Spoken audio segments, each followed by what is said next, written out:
And do you need to replace the solid-state drive on your Inspiron 153520? Well, I'm going to show you how. Also, you can click the top right of the screen to find this part or tools or additional help on our website, including written step-by-step tutorials with detailed images. Now that that's out of the way, let's jump into it.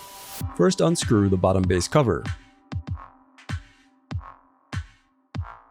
Then use a plastic scribe to pry apart and remove the bottom base cover.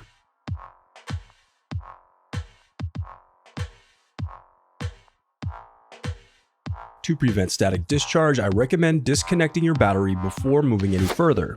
Next, unscrew and remove the solid-state drive bracket. Then slide out the solid-state drive. The reassembly of your laptop is as simple as following your steps in reverse.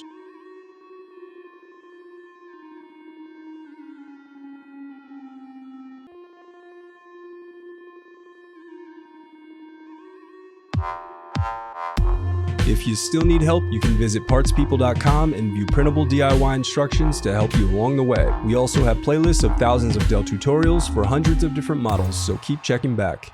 Thanks for watching.